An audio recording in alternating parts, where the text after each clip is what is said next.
প্রধান উপদেষ্টার বিশেষ সহকারী হলেন বৈষম্যবিরোধী ছাত্র আন্দোলনের মাহফুজ আলম।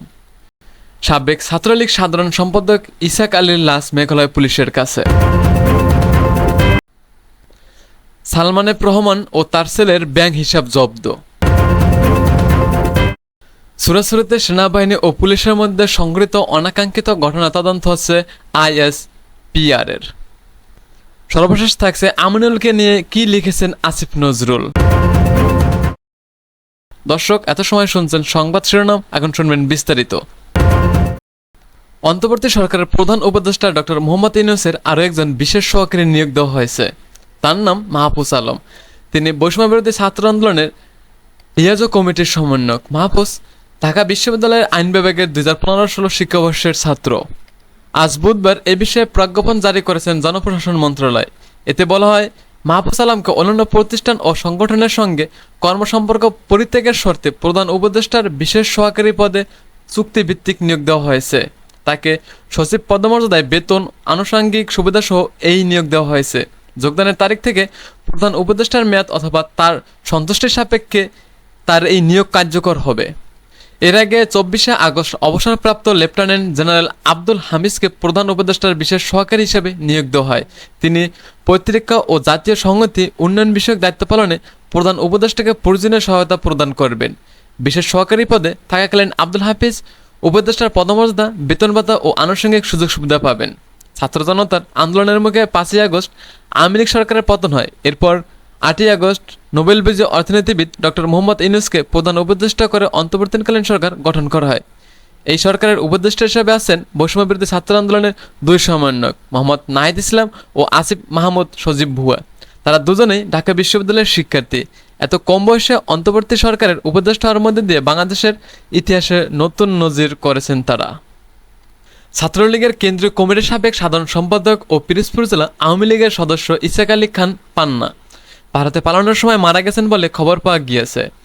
তার লাশ মেঘালয় রাজ্যের উমকেম থানা পুলিশের হেফাজতে আছে বলে স্বজনেরা জানিয়েছেন। ইতিমধ্যে লাশ দেশে ফিরিয়ে আনতে পররাষ্ট্র মন্ত্রণালয়ে আবেদন করেছেন তার ভাই। ইসাক আলী খান পিরোজপুরের কাউখালী উপজেলায় বেগুটিয়া গ্রামের প্রয়াত নেসার আলী খানের ছেলে। ইসাক আলীর বড় ভাই জাফর আলী খান বলেন, পররাষ্ট্র মন্ত্রণালয়ের মাধ্যমে লাশ দেশে আনার জন্য গতকাল তিনি আবেদন করেছেন। আবেদনে মেঘালয় রাজ্যের শিলংয়ে অবস্থিত বাংলাদেশ উপ হাই কমিশনার কার্যালয়ে এ বিষয়ে ব্যবস্থা নেওয়ার বিষয়ে বলা হয়েছে। সাবেক প্রধানমন্ত্রী শেখ হাসিনার উপদেষ্টা ও বেক্সিমকো গ্রুপের ভাইস চেয়ারম্যান সালমান এফ রহমানের ব্যাংক হিসাব জব্দ করা হয়েছে। একই সঙ্গে তার ছেলে আহমেদ শাহ ফজলুর রহমান ও পুত্রবধূ শাহজাহারেহ রহমানের ব্যাংক হিসাবও জব্দ করা হয়েছে। কেন্দ্রীয় ব্যাংকের আর্থিক গোয়েন্দা বিভাগ বাংলাদেশ ফিনান্সিয়াল ইন্টেলিজেন্স ইউনিট আজ বুধবার ব্যাংক হিসাব জব্দের এর নির্দেশনা বিভিন্ন ব্যাংকে ও আর্থিক প্রতিষ্ঠানের কাছে পাঠিয়েছেন। BFIUর চিঠিতে বলা হয়েছে, উল্লেখিত ব্যক্তি ও তাদের মালিকানাধীন প্রতিষ্ঠানের নামে কোনো ব্যাংক হিসাব পরিচালিত হয়ে থাকলে সেসব হিসাবে লেনদেন মানি লন্ডারিং প্রতিরোধ আইনের আওতায় 30 দিনের জন্য স্থগিত রাখা এবং তাদের নামে কোনো লকার থাকলে তার ব্যবহার 30 দিনের জন্য বন্ধের নির্দেশনা দেওয়া হলো। লেনদেন জব্দের পাশাপাশি সালমান এফ রহমান ও তার ছেলে আহমেদ শাহ ফজলুর রহমানের নাম, জাতীয় পরিচয়পত্র তথ্য দেওয়া হয়েছে চিঠিতে। সেখানে বলা হয়েছে, কোনো হিসাব স্থগিত করা হলে হিসাব সংশ্লিষ্ট তথ্য বা দলিল চিঠি দেওয়ার তারিখ থেকে 5 কার্য দিবসের মধ্যে BFIUর কাছে পাঠানোর জন্য ব্যাংক ও আর্থিক প্রতিষ্ঠানগুলোকে বলা হয়েছে। প্রধানমন্ত্রীর উপদেষ্টা হিসেবে সালমান এফ রহমান ছিলেন আর্থিক খাতের প্রতাপশালী ব্যক্তি। গত 15 বছর ব্যাংক ও শেয়ার বাজারের প্রভাব খাটিয়ে নানা সুবিধা নেওয়ার পাশাপাশি শেষ সময়ে পররাষ্ট্রনীতিতে ভূমিকা রাখলেন তিনি। 5ই আগস্ট আওয়ামী লীগ সরকারের পতনের পর আটক হন তিনি। রাঙ্গামাটির সুরাসুরিতে সেনাবাহিনী ও পুলিশ সদস্যের মধ্যে অনাকাঙ্ক্ষিত ঘটনা নিয়ে তদন্ত হচ্ছে বলে জানিয়েছেন আন্তঃবাহিনী জনসংযোগ পরিদপ্তর। আজ বুধবার ISPR এর এক সংবাদ বিজ্ঞপ্তিতে বলা হয়, এ ঘটনা দায়ী ব্যক্তিদের বিরুদ্ধে আইনি ব্যবস্থা নেওয়া হবে। বিজ্ঞপ্তিতে আরও বলা হয়, রাঙ্গামাটির সুরাসুরিতে সেনাবাহিনী ও পুলিশ সদস্যের মধ্যে একটি অনাকাঙ্ক্ষিত পরিস্থিতি সৃষ্টি হয়। এ ব্যাপারে মূল কারণ উদ্ঘাটন এবং দায়ী ব্যক্তিদের শনাক্ত করার লক্ষ্যে সেনাবাহিনী ও পুলিশের সমন্বয়ে একটি যৌথ তদন্ত কার্যক্রম চলমান। তদন্ত শেষে দায়ী ব্যক্তিদের বিরুদ্ধে যথাযথ আইন ব্যবস্থা গ্রহণ করা হবে। আমিনুলকে কি লিখেছিলেন আসিফ নজরুল। ক্রিকেটার সাকিব আল হাসানের বিরুদ্ধে হত্যা মামলা রয়েছে। এই খবর পুরনো। আওয়ামী লীগ সরকারের সংসদ সদস্য ছিলেন বলেই এই মামলা। যেটির পক্ষে বিপক্ষে অনেক কথাই হচ্ছে। সর্বশেষ যাতে যোগ দিয়েছেন অন্তর্বর্তীকালীন সরকারের আইন ও সংস্কৃতি উপদেষ্টা আসিফ নজরুল। আজ সচিবালয়ে সাকিবকে নিয়ে সাংবাদিকদের এক প্রশ্নের জবাবে তিনি বলেন এবং পাল্টা প্রশ্ন করেছেন, আমিনুল তো বাংলাদেশের রাষ্ট্রের জন্য পুরস্কার বয়ে এনেছিল কি না? জাতীয় দলের ক্যাপ্টেন ছিল। আমিনুলকে যেভাবে অত্যাচার করা হয়েছে তখন কি আপনারা প্রশ্ন করেছিলেন? আসিফ নজরুল নিজে এ নিয়ে প্রতিবাদ করে প্রথম আলোতে কলামে লিখেছিলেন, জানিয়ে তিনি আরও বলেছেন, আমিনুলকে যখন গ্রেপ্তার করা হয় দিনের পর দিন জামিন দিচ্ছিল না, দিনের পর দিন আমি নিজে শুধু প্রথম আলোতে কলাম লিখেছি, আমাদের কেউকে লিখতে দেখি নাই আপনাদের পত্রিকায়।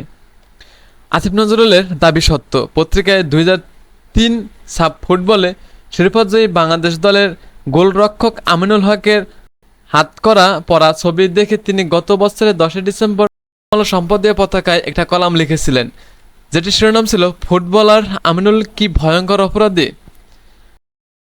আসিফ নজরুলের লেখাটা শুরু হয়েছিল এভাবে: আমি ফুটবল ভক্ত মানুষ, ফুটবলের সোনালি দিনে মাঠে গিয়ে খেলা দেখতাম। এখানে ফুটবলের জগতের বড় কোনো খবর থাকলে পরে দেখি, তবে কিছুদিন আগে হঠাৎ যা দেখলাম তা কোনো দিন না জানলে ভালো হতো। ফেসবুকে দেখি হ্যান্ডকাপ পরা ফুটবল আমিনুলের ছবি। 28শে অক্টোবর ঘটায় নাশকতার দায়ে তাকে গ্রেপ্তার করেছে পুলিশ। আদালত তাকে রিমান্ডে দিয়েছে 8 দিনের জন্য। এরপর তাকে আবারও 3 দিন রিমান্ডে নেওয়া হয়। কোন আমিনুল তিনি? বাংলাদেশের ফুটবলের সর্বোচ্চ সাফল্য পাওয়া দলের নায়ক তিনি। 2003 সালে প্রথমবারের মতো সাব ফুটবলে চ্যাম্পিয়ন হয়েছিল বাংলাদেশ। ফাইনাল খেলায় ট্রাইব্রেকারের 2টি শট ঠেকিয়ে দিয়ে বাংলাদেশকে চ্যাম্পিয়ন করার ক্ষেত্রে সবচেয়ে বড় ভূমিকা রেখেছিলেন আমিনুল। তিনি বাংলাদেশ জাতীয় দলের অধিনায়ক হয়েছিলেন। এরপর এবং যত দূর মনে করতে পারি তার নৌপণ্যের কারণ বিদেশের কিছু ক্লাবেও খেলার আমন্ত্রণ পেয়েছিলেন। এখন সেই আমিনুলকে আদালতে আনা হয় হ্যান্ডকাপ পরিয়ে। পুলিশের কাছে রিমান্ড দেওয়া হয় বারবার।